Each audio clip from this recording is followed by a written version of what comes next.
Alors que l'Amérique est frappée par des inondations meurtrières au Texas, Caroline dénonce les manipulations politiciennes. Blâmer le président Trump pour ces inondations est un mensonge abject. Et elle rappelle que, malgré des pluies sans précédent, les alertes ont été émises avec plus de 3 heures d'avance. Face à cette tragédie, Trump signe immédiatement une déclaration de catastrophe majeure pour soutenir les secours. Mais ce briefing va bien au-delà. Caroline annonce des victoires économiques avec près de 700 000 emplois créés en 6 mois, une inflation vaincue, des prix de l'énergie au plus bas, une politique migratoire ferme avec 0 clandestin relâché, un accord commercial total avec le Vietnam, la nomination de Trump au prix Nobel de la paix après avoir évité une guerre nucléaire entre l'Inde et le Pakistan, et même une réforme historique de l'OTAN, poussant les pays membres à porter leurs dépenses à 5% du PIB. Sur le plan géopolitique, l'administration annonce un gel des aides à l'Ukraine en raison d'un audit stratégique. Une pression renforcée contre les pays alliés aux BRICS avec de nouveaux tarifs douaniers et un dîner ultra confidentiel avec Netanyahou pour parler paix à Gaza. Face à cette avalanche de décisions stratégiques, devons-nous voir un tournant historique pour l'Amérique ou une présidence qui avance à marche forcée au risque de diviser encore davantage? Suivez la vidéo jusqu'à la fin. Aimez et partagez et donnez vos avis en commentaire. Merci pour votre précieux soutien. Bonjour à tous. J'espère que vous avez tous passé un excellent week-end. Je voudrais commencer par évoquer la dévastation causée par les inondations soudaines tragiques au Texas. Il y a quelques instants, le département de la Sécurité intérieure a annoncé que 91 ânes innocents ont désormais péri.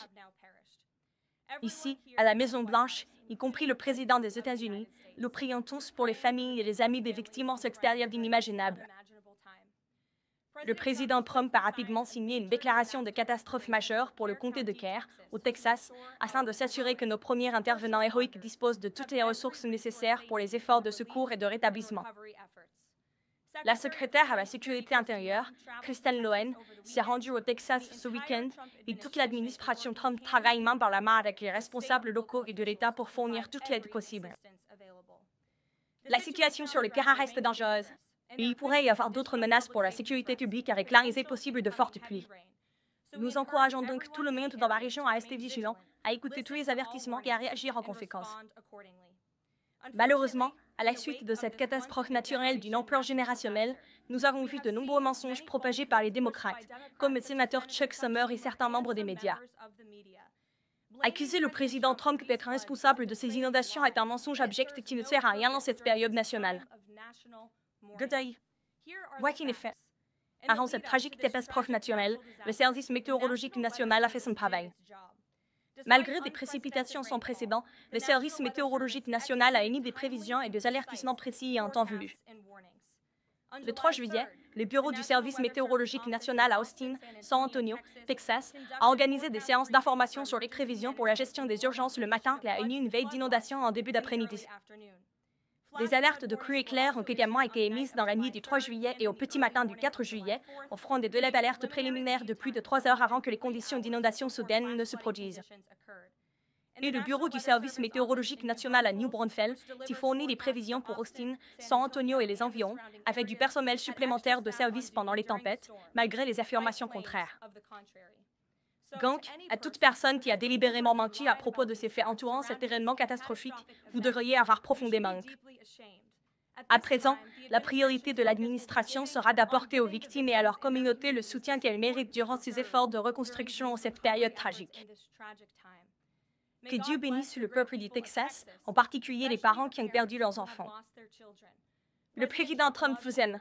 Nous prions pour vous. Puis j'aimerais vous rendre visite plus tard cette semaine. Passons maintenant à d'autres annonces concernant le pays.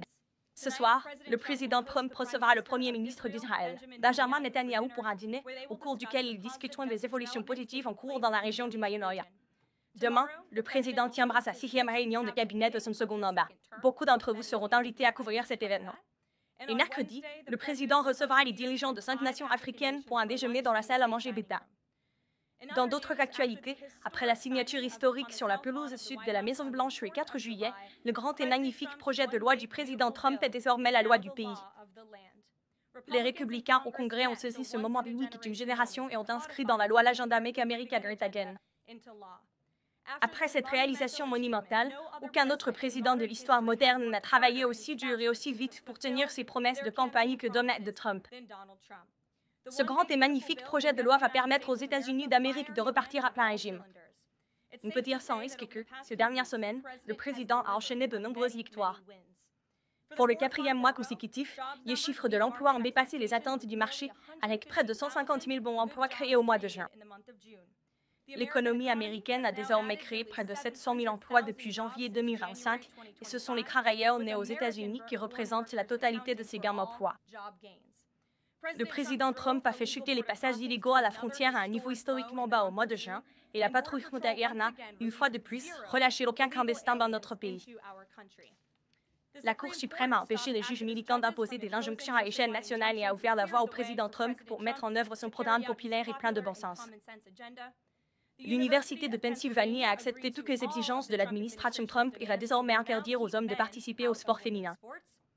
Le président Trump a sécurisé son accord commercial avec le Vietnam, offrant aux États-Unis un accès total à leur marché. Grâce à la politique de domination énergétique américaine lancée par le président Trump, les prix de l'essence sont au plus bas depuis 4 ans. Et, une fois ajustés à l'inflation, les prix de l'essence sont proches des niveaux les plus bas que nous ayons connus au cours des 20 dernières années. Les membres de l'OTAN ont accepté d'augmenter les dépenses de défense à 5% du PIB, un exploit diplomatique longtemps jugé impossible jusqu'à ce que le président Trump le réalise. L'opération Midnight Hammer a anéanti les capacités nucléaires de l'Iran, éliminant ainsi cette menace imminente pour la sécurité nationale, non seulement pour les États-Unis, mais pour le monde entier. Le président a obtenu un cessez-le-feu entre Israël et l'Iran, mettant fin à la guerre de 12 jours. Le président a négocié un accord de paix historique entre le Rwanda et la République démocratique du Congo. Le Pakistan a proposé la candidature du président Trump au prix Nobel de la paix en reconnaissance de son intervention diplomatique décisive pour empêcher une guerre nucléaire entre l'Inde et le Pakistan. La croissance des salaires des cols bleus a connu sa plus forte augmentation depuis près de 60 ans. Et le président Trump a vaincu la crise de l'inflation de Joe Biden avec une inflation sous-jacente au plus bas niveau depuis mars 2021. Et pratiquement tout cela s'est produit au cours des 3 dernières semaines. Et je sais que vous en êtes tous conscients, car vous avez été occupés à le couvrir avec nous. Sur ce, je vais prendre vos questions alors que nous entamons une semaine chargée à la Maison-Blanche. Nous allons commencer avec notre nouveau siège média, Brian Glenn, très présent salle de presse. Il a passé beaucoup d'heures à couvrir ce président, donc nous sommes ravis que tu aies enfin une place aujourd'hui. Brian, allez-y. Ça fait du bien de s'asseoir. Merci beaucoup. Je voudrais revenir sur l'ouragan. Vous avez dit que le président Trump devait se rendre au Texas plus tard cette semaine. Pouvez-vous spéculer sur le jour et sur ce qu'il a prévu? Bien sûr, la Maison-Blanche est en train d'organiser ses déplacements. Nous espérons que ce sera plus tard cette semaine, vendredi, mais nous voulons le faire au moment le plus approprié sur place pour les responsables locaux et de l'État. Nous ne voulons pas interrompre les efforts de secours, mais nous prévoyons provisoirement un déplacement vendredi.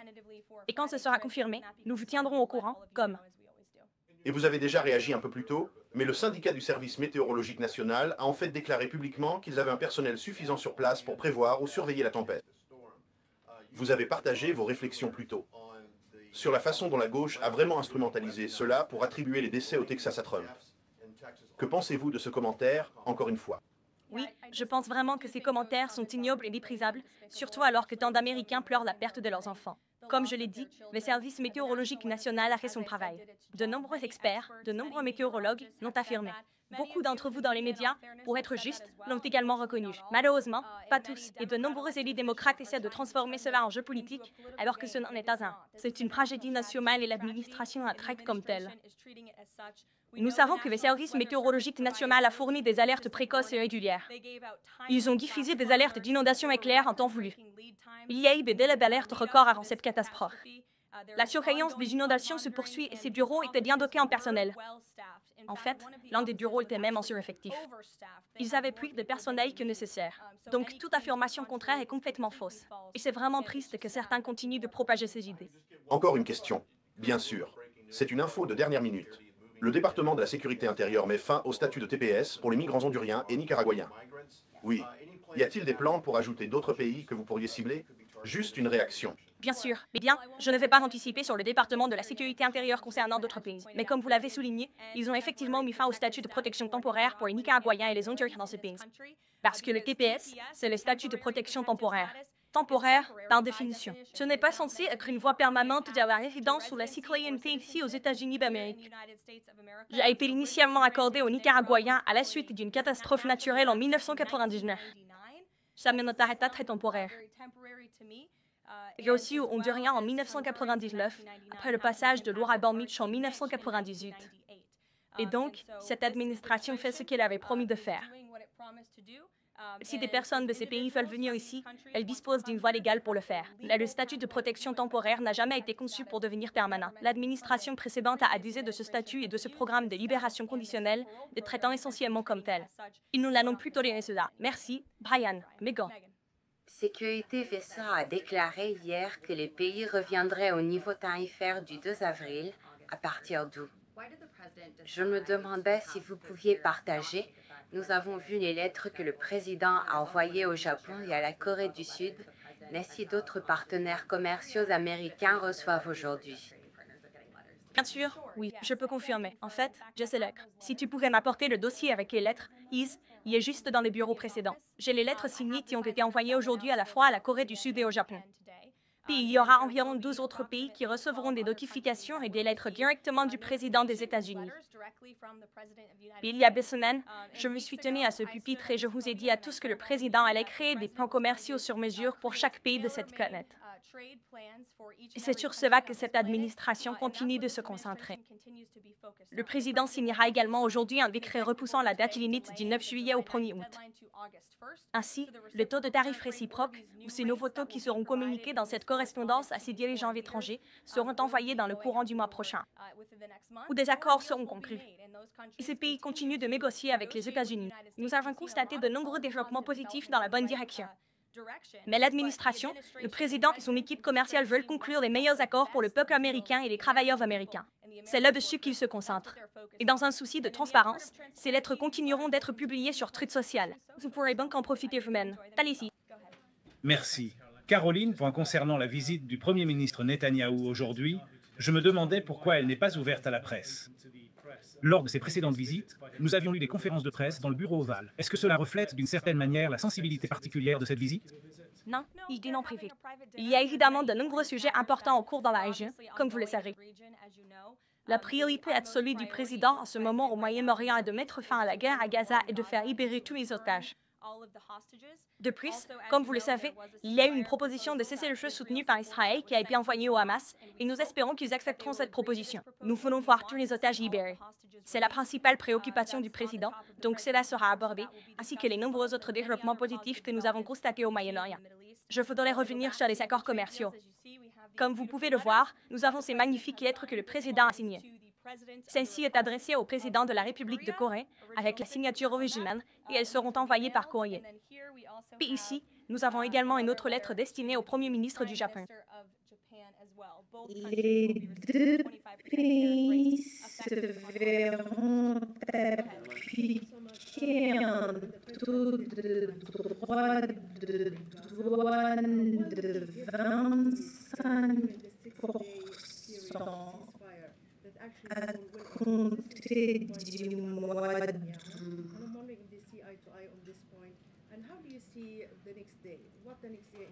Écoutez, pour l'instant, le président se concentre sur aujourd'hui et sur l'obtention d'un accord de la part du Hamas pour ce cessez-le-feu. Je ne veux pas commenter les détails de l'arrangement par respect pour ces négociations, mais une proposition de cessez-le-feu acceptable et appropriée a été envoyée au Hamas. Et je peux également vous dire que l'envoyé spécial Witkoff a l'intention de se rendre à Doha plus tard cette semaine, où il continuera à participer à ces discussions.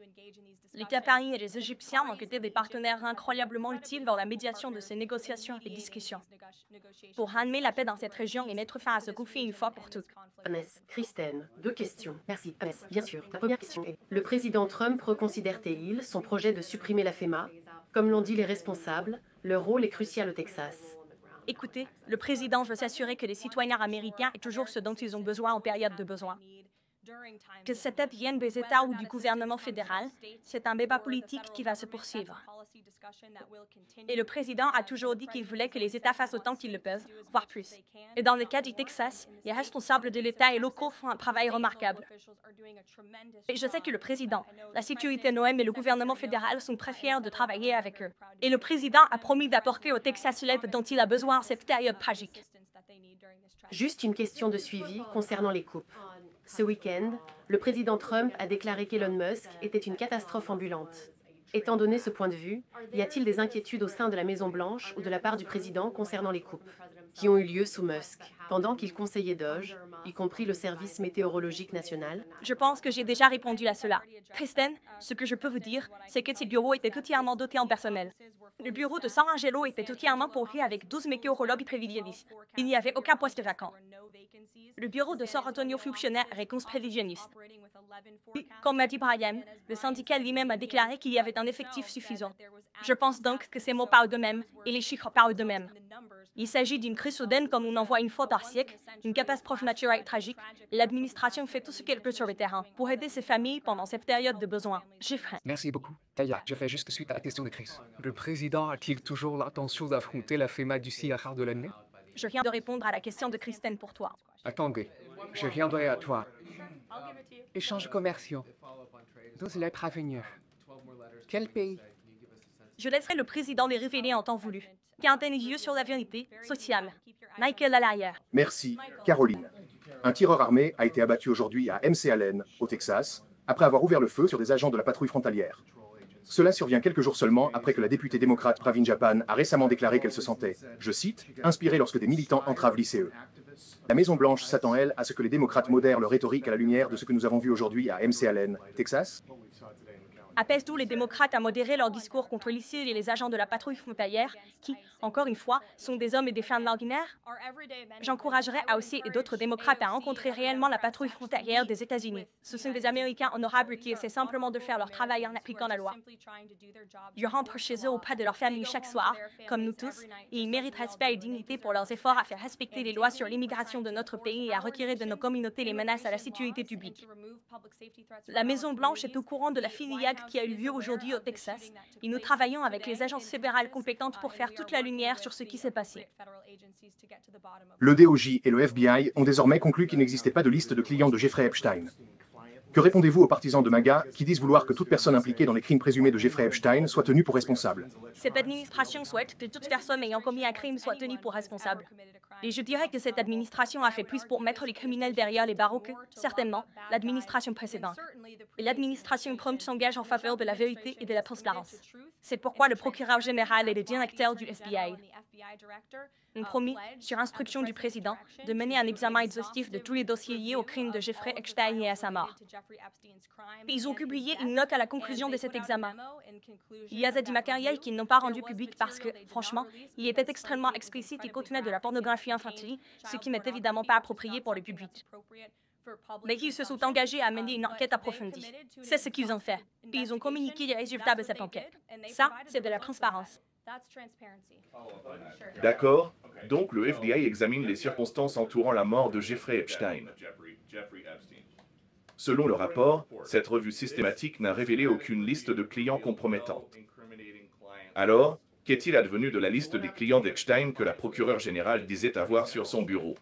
Je pense si vous retournez voir ce qu'a dit la procureure générale dans cette interview sur Fox News. Allez-y. A dit Robert, le ministère de la Justice pourrait publier la liste des clients de Jeffrey Epstein. Est-ce que cela va vraiment arriver? Et elle a dit, elle est posée sur mon bureau en ce moment, je dois l'examiner. Oui, elle parlait de l'ensemble de tous les documents, de tous les papiers liés au crime de Jeffrey Epstein. C'est à cela que faisait référence la procureure générale, et je la laisserai s'exprimer là-dessus. Mais encore une fois, en ce qui concerne le FBI et le ministère de la Justice, ils sont plus que déterminés à s'assurer que les mauvaises personnes finissent derrière les barreaux. Ils mènent actuellement une opération appelée Sunlight, ce qui fait que notre taux de meurtre est en train d'atteindre son niveau le plus bas de toute l'histoire des États-Unis. Leur insistance sur la criminalité violente et l'incarcération des criminels violents a conduit à l'arrestation de 14 000 criminels violents. C'est une augmentation de 62% par rapport à la même période l'année dernière. Donc, ce procureur général et le directeur du FBI sont déterminés à mettre les mauvaises personnes derrière les barreaux, là où elles doivent être, et ils ont promis un examen exhaustif. C'est ce qu'ils ont fait. Pour tout détail supplémentaire, je vous renverrai au ministère de la Justice. Merci, Caroline. Avec la visite du Premier ministre Netanyahou à la Maison-Blanche aujourd'hui, hier, le président a dit qu'il travaillait sur un accord plus permanent avec l'Iran, mais il y a quelques jours, il ne pensait pas qu'un tel accord était nécessaire. Qu'est-ce qui a changé? Eh bien, quand vous m'avez posé la question, ou quand vous m'avez tous posé la question il y a plusieurs semaines, j'ai dit, le président pensait qu'un accord avec l'Iran n'était peut-être pas nécessaire, mais bien sûr, le président s'intéresse toujours à la paix et à la diplomatie. Cela reste vrai, et l'administration continue d'être en contact, à la fois directement et indirectement, avec les Iraniens au sujet d'un accord. Harris, vous repoussez maintenant la date limite du 9 juillet au 1er août. Est-ce une reconnaissance du fait que l'administration a peut-être trouvé plus difficile de négocier ces accords commerciaux ou de ce qu'il est advenu de 90 accords en 90 jours? Non, c'est une reconnaissance du fait que cette administration fait ce qui est le mieux pour le travailleur américain. Et nous voulons les meilleures conditions possibles pour nos travailleurs, pour notre base industrielle, pour notre classe moyenne. Et ils le font délibérément et de manière appropriée, au nom des intérêts de notre pays. Josh? Encore quelques mots sur les tarifs. Il y avait 12 autres lettres. Il y avait environ 55 pays, y compris l'UE, avec le bloc auquel nous faisons face, l'augmentation des tarifs. Tout cela, pour bien comprendre, sont maintenant reportés au 1er août. C'est bien ça? C'est exact. Et pour le 12, qu'est-ce qui se passe avec le reste? 12 aujourd'hui. Il y aura d'autres lettres dans les prochains jours. Ils recevront une lettre à un moment donné. C'est bien ça? D'accord. Et pouvez-vous me dire pourquoi vous avez décidé de commencer par la Corée du Sud? Le Japon? Est-ce qu'il l'énerve? C'est la prérogative du président, et ce sont les pays qu'il a choisis. Selon notre compréhension, cela reste un piège. Toujours en attente de la question. Avez-vous une mise à jour du moment où il va passer l'action? Pour les tarifs sur les semi-conducteurs et d'autres choses sont en cours? Pas de mise à jour sur le calendrier. Pour savoir où ils en sont, je vous renvoie au commerce. Merci. Êtes-vous proche d'un accord avec un autre pays? Le président et l'administration, oui, nous sommes proches. Mais encore une fois, le président veut s'assurer que ce sont les meilleurs accords possibles. Et j'ajouterai juste une chose de plus sur le commerce et les tarifs pour conclure. Regardez le travail considérable que ce président a accompli pour conclure ces beaux accords et faire ce qui est juste pour les travailleurs américains. Il regarde littéralement la carte et examine chaque pays de la planète. Et il voit clairement où l'on arnaque profondément le peuple américain, où notre base industrielle a été complètement vidée, où nos emplois sont partis véritablement à l'étranger à cause de leur politique tarifaire désastreuse, et il essaie activement de corriger cela. Ce sont donc des décennies de mauvaises politiques commerciales qui ont conduit à un déficit qui ravage notre pays, qui ravage notre classe moyenne, et le président adopte une approche préréfléchie pour corriger cette erreur de nombreuses décennies, de nombreux présidents précédents. Et donc, je pense, il mérite d'être salué pour le temps et les efforts qu'il consacre à cela. Et le fait qu'il ait annoncé un cadre avec la Chine, un accord commercial avec le Royaume-Uni, un accord commercial avec le Vietnam et bien d'autres à venir en seulement 6 mois est vraiment historique. C'est un témoignage de ce président et de son équipe qui travaillent jour et nuit pour y parvenir. Je vous en prie. Merci. À quoi ressemble l'accord permanent avec l'Iran pour le président et quels sujets liés à l'Iran devrait-il couvrir? Et deuxièmement, est-ce que le président a vu l'interview avec le président iranien dans laquelle il dit que le président des États-Unis, M. Trump, est suffisamment capable pour guider la région vers la paix et un avenir meilleur et remettre Israël à sa place? Ou bien cela risque-t-il d'entraîner plus de conflits? Le président a-t-il vu ces commentaires et quelle est sa réaction à ces propos? Je ne suis pas sûre qu'il ait vu ces commentaires, mais je pense certainement que... Il est vrai que le président est l'homme qu'il faut pour orienter cette région vers la paix et la stabilité pour l'avenir. C'est ce sur quoi lui et son équipe de sécurité nationale travaillent chaque jour, et nous avons déjà vu des avancées historiques dans cette direction. Allez-y, monsieur, vous voyez au fond. Jamie, allez-y, monsieur. Parfait. Merci, bien sûr. Et puis, Tefin. Monsieur, c'est agréable de vous parler. Vous tous? Il vous faut des badges nominatifs. Première question sur les inondations au Texas. Je sais qu'il y a eu des inquiétudes concernant le moment où les alertes ont été envoyées, sachant qu'elles l'ont bien été, mais que les avertissements sont sortis au beau milieu de la nuit. Donc, alors que beaucoup de gens dormaient probablement, pouvez-vous nous donner des détails, ce que vous savez sur la raison pour laquelle ces avertissements ont été envoyés alors que les gens dormaient sans doute? Et ensuite, qu'est-ce que l'administration fait pour s'assurer que ces alertes soient diffusées plus tôt? Eh bien, les alertes ont été envoyées immédiatement avant l'inondation, alors que les gens dormaient, parce que l'inondation a frappé très tôt le matin. Donc, les gens dormaient en pleine nuit quand cette inondation est arrivée. C'était un acte de Dieu. Ce n'est pas la faute de l'administration si l'inondation est survenue à ce moment-là. Mais il y a eu des avertissements précoces et constants. Et encore une fois, le Service national de météorologie a fait son travail. Le 2 juillet, les premiers avis concernant des risques potentiels de météo et d'inondation ont été émis. Le 3 juillet, les avertissements se sont intensifiés tout au long de la journée, avec une veille d'inondation émise à 13h18. Et puis plus tard, à 18h10, le 3 juillet, le Centre présidentiel de météorologie a averti d'une pluviométrie excessive et d'une forte probabilité de crue soudaine. À 18h22. Le 3 juillet, le Centre national de météorologie a émis une alerte hydraulique soulignant des risques d'inondation considérables, y compris dans le comté de Cairnvale. Et puis, il y a eu les alertes de crues soudaines envoyées en temps voulu à 23h41, 1h14, puis une nouvelle alerte d'urgence pour crues soudaines émise à 4h03, juste avant que l'inondation ne frappe. Donc, voilà tous les avertissements qui ont été envoyés à la zone et à la région concernée. Allez-y. Je vous en prie. J'ai une question pour vous concernant la visite du Premier ministre aujourd'hui. Il circule un rapport selon lequel la Fondation humanitaire de Gaza aurait soumis à la Maison-Blanche une proposition pour créer des zones de transit humanitaire à l'intérieur et à l'extérieur de Gaza. La GHF insiste sur le fait qu'elle n'a rien à voir avec cette proposition. Pouvez-vous nous éclairer si la Maison-Blanche a reçu une telle proposition? Et si oui, de la part de qui? Je m'en ai pas connaissance. Une proposition de la Fondation humanitaire de Gaza a été envoyée à la Maison-Blanche. Je ne l'ai pas vue, mais je peux demander à notre Conseil de sécurité nationale. Il y a un document qui circule. La Maison-Blanche a retiré la désignation d'organisation terroriste étrangère du HBS, le groupe du président Al-Shara en Syrie. Pouvez-vous confirmer en cours? Encore une fois, je n'en ai pas entendu parler ou je ne suis pas au courant que cette action soit en cours. Comme vous le savez, nous avons levé certaines sanctions sur la Syrie, mais nous les avons maintenues pour certains groupes terroristes. Si cela a changé, nous vous en informerons bien sûr s'il y a un changement de politique, mais à l'heure actuelle, je n'en ai pas connaissance. Allez-y, Carole. À vous, s'il vous plaît. Merci, avec plaisir. Avant la rencontre du président avec le Premier ministre Netanyahou aujourd'hui, existe-t-il un scénario dans lequel Israël a clairement indiqué qu'il ne mettra pas fin à cette guerre tant que le Hamas ne sera pas anéanti? Et il y a seulement 5 mois, le président a évoqué une possible prise de contrôle de Gaza. Y a-t-il une situation, ce soir, où les deux hommes pourraient changer de position? Et dans le scénario où le Hamas remettrait les otages restants, la guerre pourrait-elle alors prendre fin de façon permanente? Et chercherait-il, dans ce cas, à mettre définitivement un terme à ce conflit, au-delà de ce simple cessez-le-feu de 60 jours? Encore une fois, vous évoquez une situation hypothétique, donc je ne veux pas commenter cela par respect pour les négociations et discussions en cours. Mais en ce qui concerne la prise de contrôle de Gaza, je ne crois pas que le président ait jamais dit cela. Je pense qu'il a parlé d'une reconstruction de Gaza une fois que cette guerre sera terminée. C'est devenu un endroit invisible pour les êtres humains et le président a beaucoup de compassion. Il veut que cette région devienne un endroit prospère et sûr où les gens et les familles peuvent s'épanouir. Puis il faudra un véritable effort de reconstruction lorsque le moment sera venu. Mais pour l'instant, il faut mettre fin à cette guerre et ramener tous les otages chez eux. Le président est catégorique à ce sujet. Écoutez, encore une fois, je laisserai le président s'exprimer lui-même plus tard s'il décide de commenter les détails de l'accord. Par respect pour les discussions, je ne le ferai pas depuis ce pupitre. Allez-y. Weller et Gottheimer ont présenté projet de loi au Congrès, Bunker Buster Act, qui permettrait aux États-Unis de vendre bombardiers B-Journey bombes anti-bunker à Israël. Est-ce quelque chose le président soutiendrait? Ah merci bien.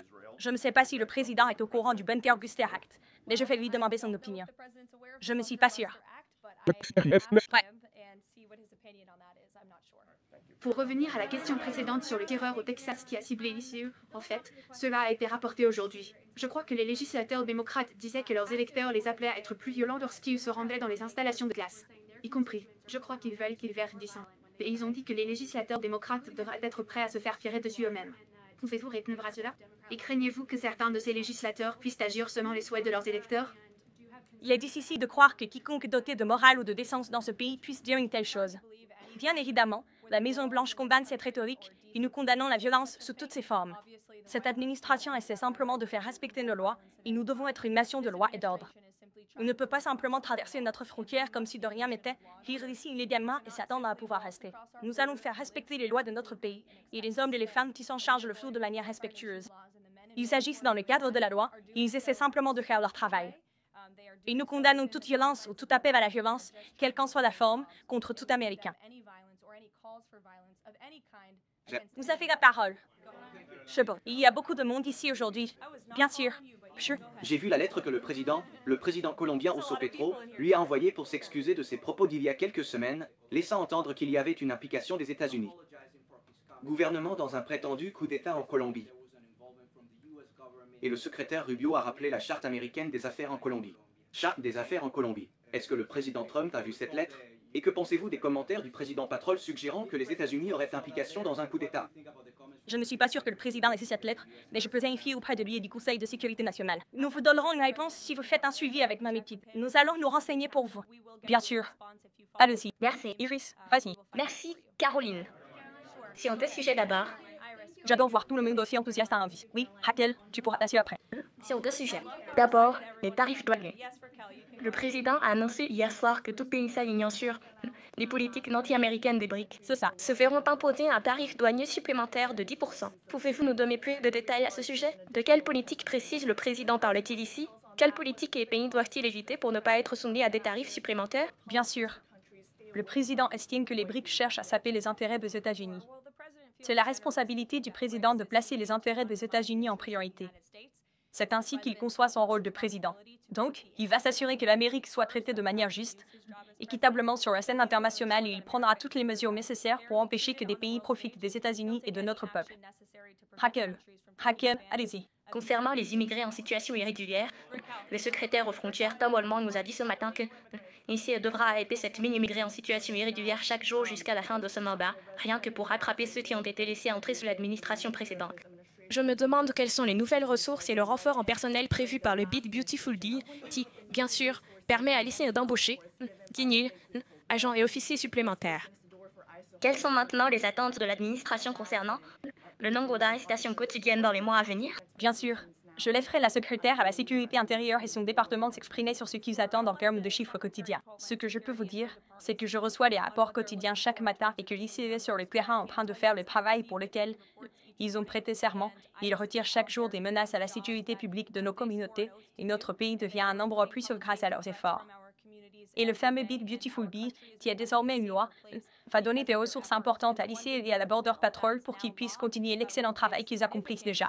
Et je pense que chaque Américain qui souhaite vivre dans un quartier sûr devrait être reconnaissant pour leurs efforts. Raquel. Merci. Raquel. Et ensuite, je pourrai venir vers vous. Merci beaucoup, Caroline. Donc, pour faire super. Et ensuite vous, Dr. Harper. Merci, Caroline. C'est un suivi concernant la question sur les BRICS. Donc, est-ce que le président Trump pense que les BRICS deviennent plus puissants ou essaie d'isoler les États-Unis? Et à quel point suit-il de près ce sommet qui se déroule actuellement au Brésil? Il le suit de très. C'est pourquoi il a publié une déclaration lui-même. Il ne considère pas que ces pays deviennent plus puissants. Il les perçoit simplement comme une tentative de saper les intérêts des États-Unis, et cela ne lui convient pas, quelle que soit la force ou la faiblesse d'un pays. Poursuivre. Oui, Jackie. Remercie. Comme promis, oui, allez, please. Merci. Est-ce que Trump a une vision pour la bande de Gaza d'après-guerre? Vous avez mentionné, vous savez, parler maintenant du cessez-le-feu. Est-ce qu'il soutient une présence israélienne permanente ou temporaire dans la bande de Gaza? Voit-il toujours un rôle pour la Fondation humanitaire de Gaza afin qu'elle continue d'opérer, dans la bande de Gaza? Eh bien, comme vous le savez, puisque nous en avons déjà parlé, le président a ordonné que l'aide soit acheminée dans la région, et cela est en cours. Vous avez même vu des gens dans la bande de Gaza crier « Merci, Trump », pour l'aide et les repas qu'ils ont reçus, parce que l'administration précédente n'a jamais fait cela pour une raison quelconque. Laisse le président, encore une fois, se voir la paix et la stabilité dans la région. Donc, comme je l'ai déjà expliqué, il considère que cette partie de la région a vraiment une chance de devenir paisible et prospère, mais encore une fois, il faut mettre fin à cette guerre. Nous devons ramener tous les otages chez eux, et le Hamas doit accepter cette proposition. Dr. Harper, allez-y. Anthony Harper, Intermountain Christian News. Étant donné la nature de l'autorité palestinienne, avec leur politique de paiement pour tuer, l'enseignement de la haine des Juifs aux enfants, puis dirigeants corrompus, aucune élection depuis 19 ans, qui le président Trump soutient-il pour gouverner les zones là et afin d'empêcher le Hamas de prendre le pouvoir? Et quelle est la position du président Trump sur la souveraineté israélienne? Bien sûr. Le président estime qu'Israël a le droit de se défendre. Quant à la première partie de votre question, nous avançons. Comme je vous l'ai dit, le président veut que le Hamas accepte cette proposition immédiatement. Il veut voir la paix dans cette région et il s'est engagé à le faire. Sean. Salut, Caroline. Pouvez-vous, nous expliquer la décision d'arrêter la fourniture d'armes à l'Ukraine à un moment où la Russie frappe réellement les villes et les civils ukrainiens? Le président a-t-il pris cette décision ou le Pentagone l'a-t-il fait sans son approbation? Non, aucune de ces affirmations n'est vraie. Je serais ravi de vous expliquer. Il s'agissait d'un examen standard du Pentagone concernant toutes les armes, toute l'aide et tout le soutien que les États-Unis fournissent à tous les pays et toutes les régions du monde, pas seulement à l'Ukraine. Lorsque le secrétaire à la Défense est entré en fonction, il a demandé au Pentagone de mener cette revue afin de s'assurer que tout ce qui soit correspond aux intérêts de l'Amérique. Donc, c'est une pause pour examiner, pour s'assurer que tout ce que le Pentagone envoie est dans le meilleur intérêt de notre armée et de nos hommes et femmes en uniforme. Fran. Merci, Caroline. 2 questions sur Israël. Vous avez suggéré que le Hamas est actuellement l'obstacle à un cessez-le-feu. Donc, s'il n'y a pas d'accord de cessez-le-feu, qu'est-ce que le président espère accomplir lors du dîner de ce soir avec le Premier ministre? Encore une fois, vous abordez beaucoup d'hypothèses. Je ne veux pas anticiper sur le président, mais il y a beaucoup d'autres sujets à discuter ce soir avec le Premier ministre Netanyahou concernant la région et même le monde entier. Donc, ce dîner servira à parler de l'opération Midnight Hammer, qui a été incroyablement réussie, à discuter de la paix à Gaza et de la fin de ce conflit, ainsi que de nombreux autres sujets de discussion concernant Israël et les États-Unis. Bien sûr, allez-y. Merci, Caroline. Étant donné le fait, c'est au sujet des lettres commerciales. Étant donné que le président a mis en place les tarifs douaniers le 2 avril, puis a instauré une pause, est-ce que le président s'inquiète du fait que ces pays qui reçoivent les lettres ne les prennent pas au sérieux, puisque la date limite semble déjà avoir changé et pourrait encore changer? Ils prendront les lettres au sérieux parce qu'ils ont pris le président au sérieux. Et c'est pour cela que le téléphone du président, je peux vous le dire, n'arrête pas de sonner avec des appels de dirigeants du monde entier qui les supplient de conclure un accord. Cette administration travaille dur pour s'assurer que ces accords servent au mieux les intérêts du peuple américain. Et ce délai, encore une fois, est dans le meilleur intérêt du peuple américain et vous continuerez à voir ces lettres publiées sur le trou social du président et nous vous disons à bientôt. Merci à vous, les gars. Merci, Caroline. Merci.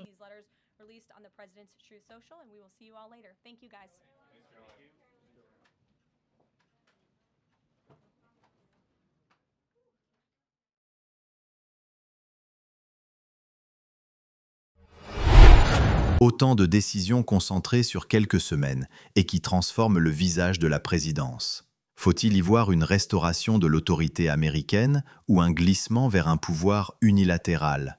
Est-ce l'accomplissement d'un programme électoral ou une recomposition autoritaire du leadership mondial? Et cette politique qui se dit au service des vrais Américains protège-t-elle réellement les intérêts du peuple ou accentue-t-elle la fracture nationale et internationale? Votre avis compte. Dites-nous en commentaire ce que vous pensez de cette séquence politique. Soutenez-vous la direction prise par Donald Trump ou vous inquiète-t-elle? Ce débat mérite d'être ouvert et nourri de vos perspectives. Merci d'avoir suivi la vidéo jusqu'à la fin. N'oubliez pas d'aimer, de partager et de commenter. Merci et à très bientôt.